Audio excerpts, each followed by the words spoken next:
Hey everyone, coming to you from my home. I forgot to film tonight. I did go out for my walk. I did get my healthy motion in. Did about a mile tonight.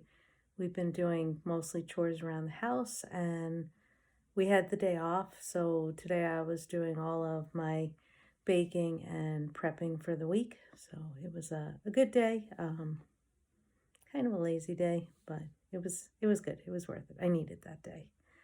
So, yeah, I didn't come to you. I didn't film during my walk because my honey and I got to talking, and I'm not happy with the way the world is right now. I'm not happy with what's going on. I have a lot of friends of different religions. Judaism is one of them, and I'm not happy with what's happening in Israel, and I'm not happy with how we are reacting to it, and it's upsetting me.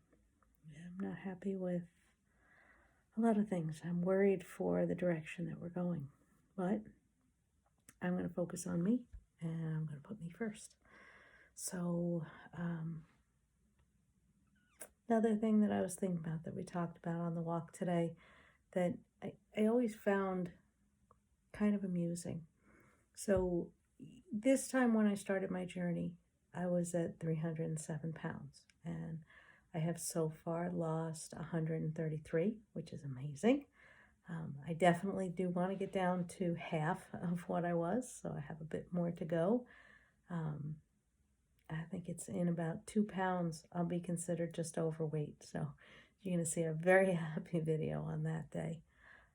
Right now, I'm still considered clinically obese, but the heaviest I ever was in my lifetime was 315, and I was so upset when that happened, and I wanted a quick fix. I wanted anything that was going to get that much weight off of me, and I reached out to Sono Bello, and I don't know if Sono Bello is across the country, but it's one of these um, clinics that offers things like cool sculpting, where they can go in and target and freeze your fat cells and get fat off of you quickly.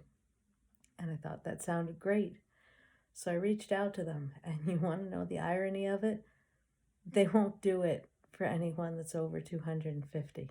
And, the poor little girl on the phone, I got a little bit nasty, and I said, if I could lose 65 pounds on my own to get to 250, why would I need Sonobello? And she probably didn't like that answer. But granted, I didn't like her answer. They still send me advertisement to this day, and I just kind of laugh, going, if you wouldn't help me when I needed it most, how are you going to help me now?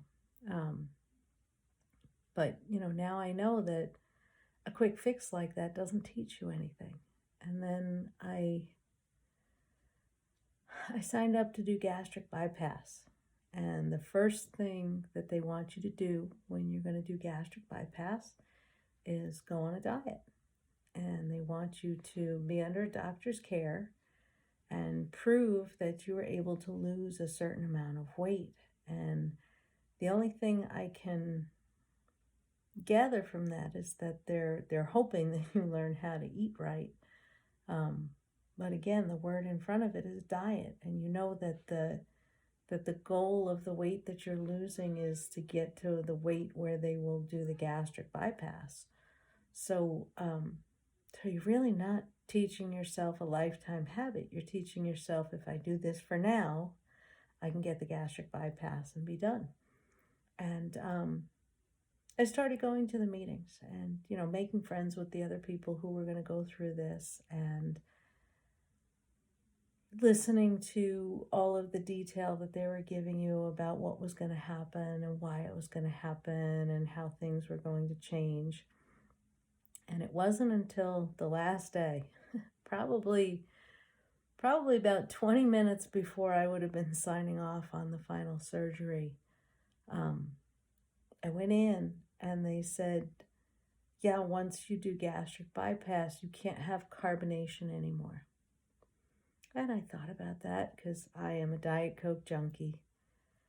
And I said, why can't you have carbonation? And they said, well, we're gonna slice off, 2/3 of your stomach and sew it back together. And the point is that you don't want to re-stretch it. You want to keep that smaller stomach. And I said, yeah, what does that have to do with anything? And they said, well, carbonation re-stretches your stomach because the bubbles get in there and they push the walls of the stomach, and eventually you have the possibility of stretching your stomach back out. And I grabbed my purse and I grabbed my paperwork and I got up and I walked out. And the person leading the class looked at me and said, where are you going? And I said, I'm sorry, that's a deal breaker. I'm out. Peace out. And I walked. Never did get the gastric bypass. Lost weight on a very strict diet that the gym had given me. Similar to Optavia, it was a lot of protein. It was veggies, but it was restrictive. You couldn't eat any type of meat you wanted. There were no tasty recipes to go with it. It was just, have your plain grilled chicken and have your salad, have your salmon and have your broccoli, and have your eggs and have your turkey bacon. But, it stayed the same. You could have oatmeal, but there was nothing interesting about it. So I'm plain and simple, I got bored. I got down to 210 pounds, 220 pounds, something like that, and then hit a wall, and I just couldn't do it anymore.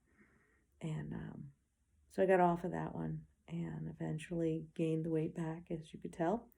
And now I got an Optavia. And, in all honesty, it was the recipes that pulled me in. My girlfriend, Michelle, she did not push me to join.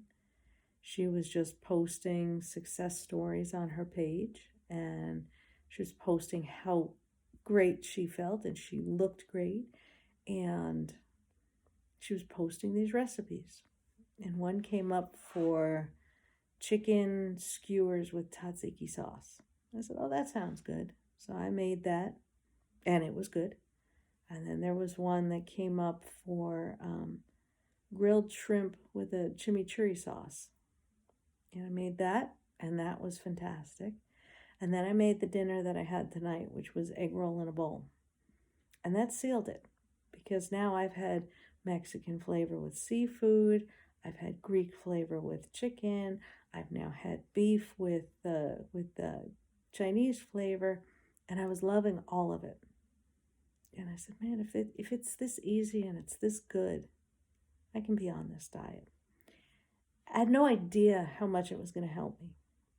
I had no idea that because they had so many different varieties of bars, and they had so many different varieties of shakes, and they had so many different varieties of desserts, and so many different things that I could eat, and so many things that I could keep right in the office, that every time somebody said, oh, surprise, we need you on one more meeting, and now I can't get up to go to the kitchen for anything, I was just able to go grab what was right there, what was right in the office, what was within arm's reach. So I was never hungry, and I was never making bad choices because I had so many good choices to choose from. And I so looked forward to cooking dinner because it was such an amazing meal. And, as time went on, and again, because I did cook before this, so, as time went on, I just got to understand what 5 ounces of chicken looks like, what 7 ounces of shrimp looks like, what 4 ounces of beef looks like. I started to all make sense to me, and what 3 servings of greens, which is, like a cup and a half in most cases of your greens. I got to understand what all that looks like. And this past week, I was traveling for business, and we were with people that wanted to eat at an Indian restaurant. And we ended up doing 3 nights at an Indian restaurant. And, it was difficult. It was difficult to choose. I will not lie. It was difficult to find good choices because in Indian food, there's a lot of fried food. There's a lot of cream sauces. There's a lot of butter in the sauces. And there's also, in a lot of the veggie dishes, there's potato. And another one of my favorites was dal, which is lentils.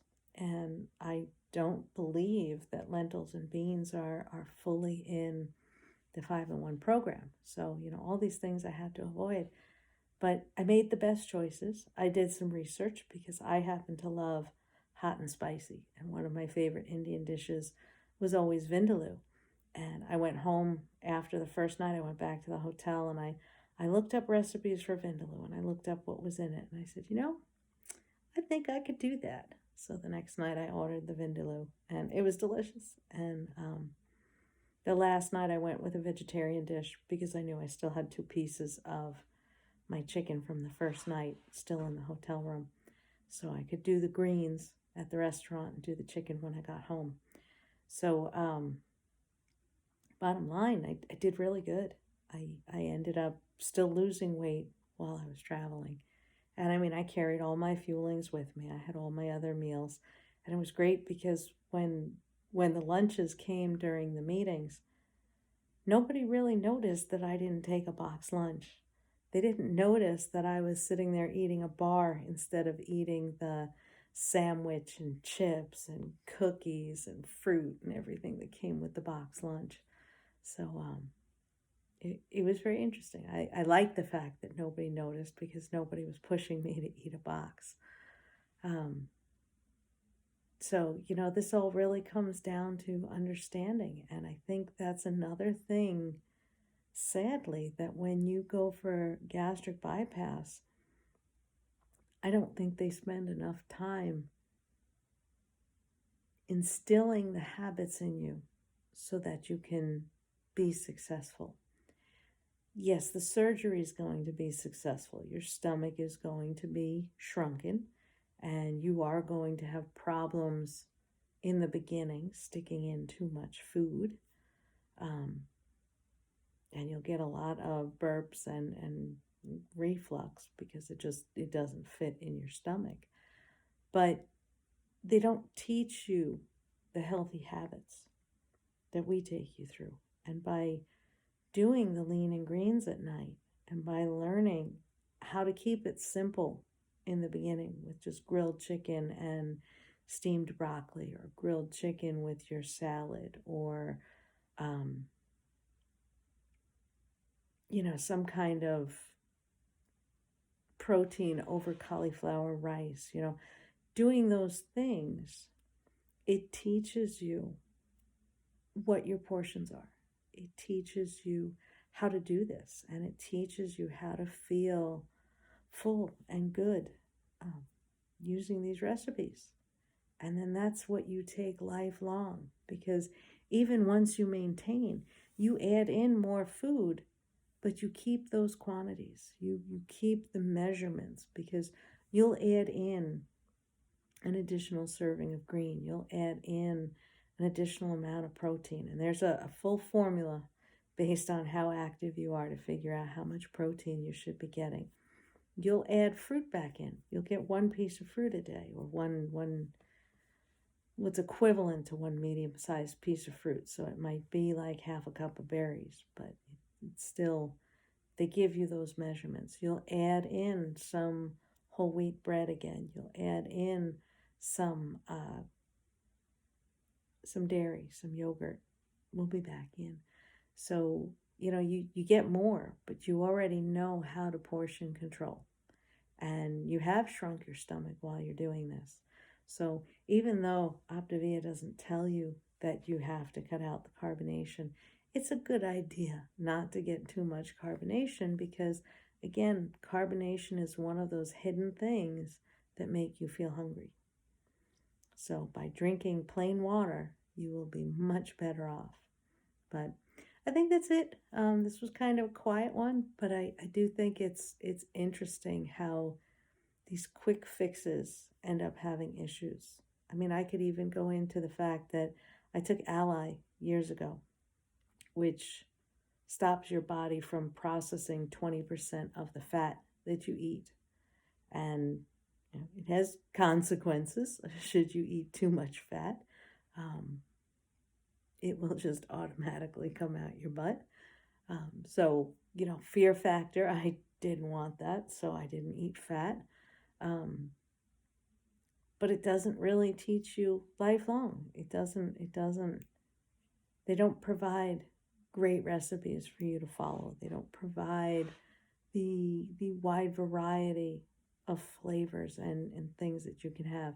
In Optavia, you can have almost anything as long as you count the amounts and take it out in the other places so that you're not getting it. But it's I think this is the one that really teaches you how to go on. It's not a quick fix. You do have to stick with it. If you only have to lose 20 pounds, yes, it's a quick fix. If you have to lose 133, like I have so far, it's going to take more than a year. But, again, so much that I've learned, so much that I get to take with me and continue to use throughout my life. And now with the Optavia Active, I'm getting the EAAs, I'm getting muscle workouts in, I am growing stronger every single day. And I'm feeling younger and I'm feeling more energy and it's just awesome. So, I don't know. I'm going to stop there. I could talk forever. So anyway, I love you all. I pray for all the people involved in what's going on in Israel.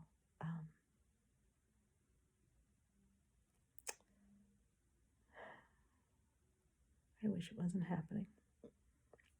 But with that, I'm going to say goodnight.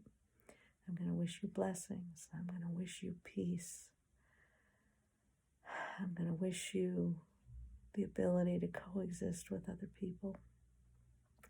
I'm going to wish you understanding, to take the time to understand other people.